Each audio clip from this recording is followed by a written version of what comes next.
She hired a woman to seduce my husband, claiming our marriage needed excitement. That woman turned out to be my best friend from college. I sat at my kitchen counter, gripping my phone as disbelief coursed through me. The text messages from my mother-in-law, Eleanor, flashed across the screen, each word dripping with smug satisfaction. Honey, I've done you a favor. David needs a real woman, someone who can give him the excitement he deserves. Don't blame me for trying to fix your boring marriage. My name is Sophie Anderson, and at 32, I never imagined I'd be reading messages from my husband's mother bragging about hiring someone to seduce him. But then again, Eleanor had never hidden her disdain for me, the simple teacher who had, in her eyes, stolen her precious son away from the high society life she envisioned for him. The irony? David and I were happier than ever. His architectural firm was thriving, my fourth-grade students adored me, and we just moved into our dream home in the suburbs. But to Eleanor, our contentment was a problem. A marriage needs drama, she would proclaim at every family dinner, her sharp gaze locking onto me. Passion, excitement. Not this, domestic routine. I scrolled further, my eyes narrowing at her so-called master plan. She had hired what she called a sophisticated woman through an exclusive agency, placing her at David's firm as a temporary consultant. In her mind, this woman would awaken some dormant dissatisfaction in my husband, making him realize what he was supposedly missing by being married to me. She's everything you're not, worldly, ambitious, experienced, Eleanor had written. David won't be able to resist.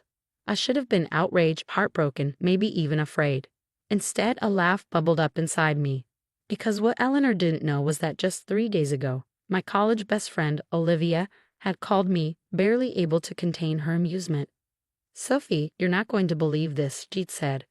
Some wealthy woman specifically requested me for a consulting job at David's firm.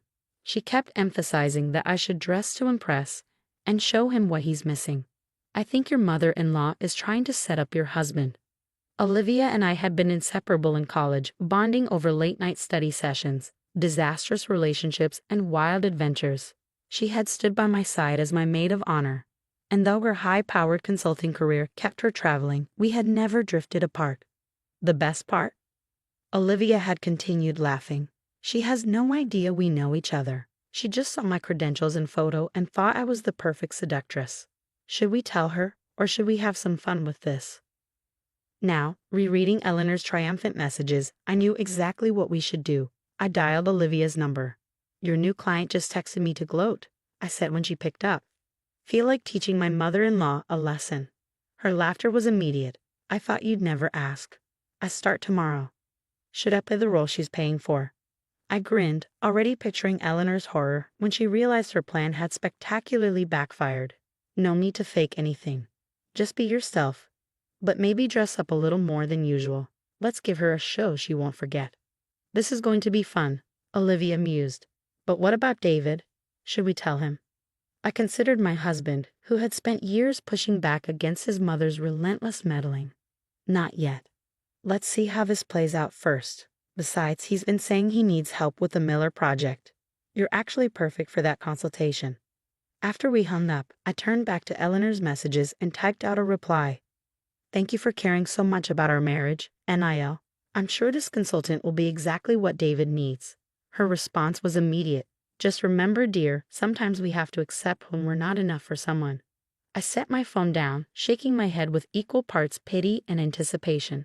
Eleanor had spent years trying to prove I wasn't good enough for David, so obsessed with her own vision of what his life should be that she never stopped to see what actually made him happy. Tomorrow, my best friend would start her new job as the so-called other woman, and Eleanor would learn an unforgettable lesson in meddling. I poured myself a glass of wine, already planning our next move. This was going to be interesting. The next morning, I moved through my usual routine, glancing at my phone now and then for any updates from Olivia. Around 10 a.m., a notification buzzed. It was a photo of Olivia, poised and elegant in a sharply tailored business suit, standing beside David in his office. The caption read, "First day on the job. Your husband just introduced me to the team. Should I reminisce about our spring break in Cancun?" I barely managed to suppress a laugh during my class's quiet reading time. Moments later, another message appeared, this time from Eleanor. The consultant started today. David's secretary says they had quite the lengthy private meeting. Maybe he's finally realizing what he's been missing. If only she knew they were probably reminiscing about that time Olivia and I got lost on a hiking trip and had to be rescued by park rangers in college. By lunchtime, my phone rang. Eleanor's voice oozed false concern. Sophie dear, I just thought you should know. I dropped by David's office with lunch, and he was working very closely with the new consultant. They seemed quite comfortable. Oh, how wonderful, I chirped, unbothered. I'm so glad they're getting along. The Miller Project needs someone with strong credentials. A silence stretched on the other end. Clearly, my lack of jealousy wasn't the reaction she'd anticipated. Well, yes, but don't you think it's inappropriate for them to be spending so much time together? Not at all, I said smoothly. In fact, why don't you join us for dinner tomorrow? David mentioned inviting her over to continue their work discussion.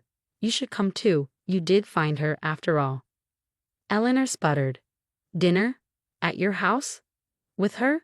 Of course, you've done so much to support our marriage, you should be there to see the results. After hanging up, I fired off a message to Olivia. Dinner tomorrow night. Eleanor's coming. Wear that red dress from my wedding rehearsal. The next evening, I prepared Eleanor's favorite meal, the same dish she had criticized at last year's Thanksgiving. Olivia arrived first, looking effortlessly chic. We were catching up in the kitchen when the doorbell rang. Eleanor entered, dressed to impress, clearly expecting to witness the beginning of her carefully laid scheme. But she froze at the sight of Olivia and me laughing together. Eleanor. Olivia greeted warmly, stepping forward. Sophie's told me so much about you. Thank you for recommending me for this position. It's almost like fate brought me back to them. Eleanor's expression turned rigid. Back to them? Just then, David walked in. Mom, I see you've met Olivia. Can you believe the coincidence? My new consultant turns out to be Sophie's best friend from college. You remember, she was the maid of honor at our wedding. I wish I had a camera to capture the sequence of emotions that played across Eleanor's face. Confusion, realization, horror, and finally, humiliation. She clutched her designer purse as if it might save her. Your best friend, she managed, turning to me. Yes, I beamed. When you texted me about hiring someone to bring some excitement to my marriage, I was thrilled to find out it was Olivia. You truly couldn't have picked a better person.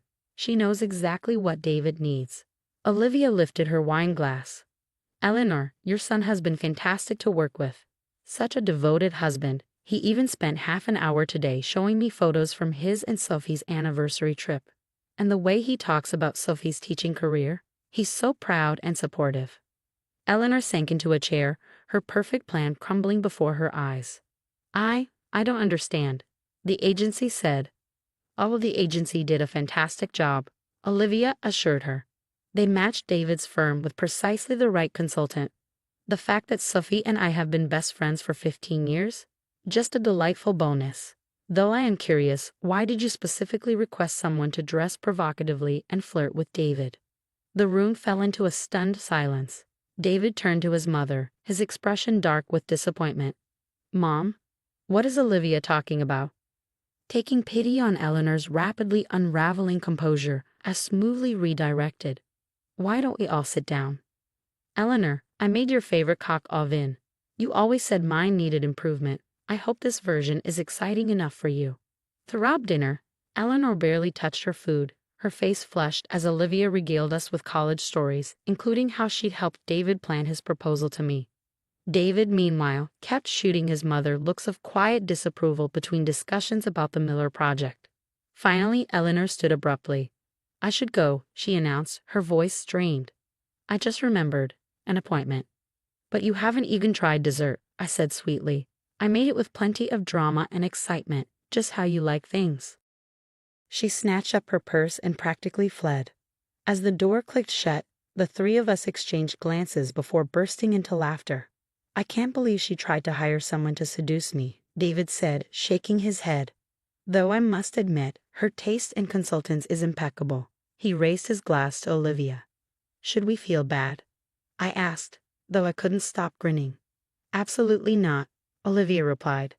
Besides, the Miller Project really did need my expertise. And Eleanor's generous consulting fee. That'll cover that spa weekend the three of us talked about. After our dinner fight, things changed quickly. Eleanor stopped showing up at David's office unannounced and quit sending her usual helpful marriage advice texts. Even at family dinners, she was quieter than usual, barely speaking or looking at anyone. But I knew this wasn't over. 3 weeks later, she struck back. "Have you heard what your mother is saying?" David's sister, Emma, called to warn me. "She's telling everyone you and Olivia planned this to humiliate her, that you somehow knew about the consultant and set her up." I laughed. "And how does she think we did that? Did we magically make her hire my best friend to seduce her own son?" "I know, it's ridiculous," Emma said. "But Mom hates being outsmarted. She's trying to twist the story to make you the bad guy." Later, Eleanor sent a family group text. "I think we need to talk about Sophie's concerning behavior. She deliberately embarrassed me, showing her true colors. I was only trying to help their marriage, and she turned it into a cruel joke. Family dinner this Sunday. We need to discuss this." I showed David the message. He sighed, frustrated. "This has to stop. She's been trying to control our marriage for years, and now she's playing the victim." "Should we skip dinner?" I asked. "No," he said, determined. "We're going, and we're bringing proof." Sunday dinner was tense. Eleanor had gathered the whole family, sitting at the head of the table like a queen about to deliver a verdict. Before she could speak, David stood up. "I have something to share," he said, pulling out his phone. He pressed play. Eleanor's voice filled the room. "I need someone young and attractive to show my son what he's missing. No, competence isn't important. The more tempting, the better. Money is no object if you can find someone to break up this marriage." Eleanor's face went pale. "Where did you get that?" she whispered. "The agency records client calls," David said calmly. "When Olivia realized what was going on, she asked for a copy for legal reasons." "Legal reasons?" Eleanor's voice shook. "Yes," I said, keeping my tone gentle. "Trying to break up a marriage and lying to an agency has consequences, Eleanor." "Are you threatening me?" "Not at all," David said. "We just want the truth out there." From the other end of the table, Aunt Martha spoke. "Eleanor, you tried to hire someone to seduce your son. Are you out of your mind?" Chaos erupted. Eleanor's carefully crafted story fell apart. By the end of the night, she fled to her bedroom, claiming a headache. As we left, Emma pulled me aside. "I owe you an apology," she said. "I always thought you were just paranoid about Mom. But this is worse than I ever imagined." The next week, Eleanor checked herself into a wellness retreat in Arizona. Before she left, she sent me a text. "I suppose I underestimated you." I replied, "You underestimated our marriage. David and I are a team, always have been." Olivia finished her project with David's firm, and it was a huge success. She even joked about adding professional marriage strengthener to her resume. As for Eleanor, the retreat seemed to change her. She wasn't a completely different person, but she was more subdued. She even started seeing a therapist. At our next family dinner, she complimented my cooking without adding any helpful suggestions, a small but important step. On the way home, David chuckled. In a weird way, Mom did add excitement to our marriage, just not how she intended. I squeezed his hand. "Should we send her a thank you note?" "Dear Eleanor, thanks for hiring my best friend to seduce your son. It really brought us closer together." He laughed. "Maybe next year's Christmas card." Sometimes I catch Eleanor watching us at dinners, gatherings, family events. She sees how David and I work as a team, how we laugh, how we support each other. And I think finally she's starting to understand that real marriage isn't about drama. It's about trust, love, and partnership. Oh, and Olivia, she just moved to our city to open a new branch of her consulting firm. When we announced she'd be our future baby's godmother, the look on Eleanor's face was priceless.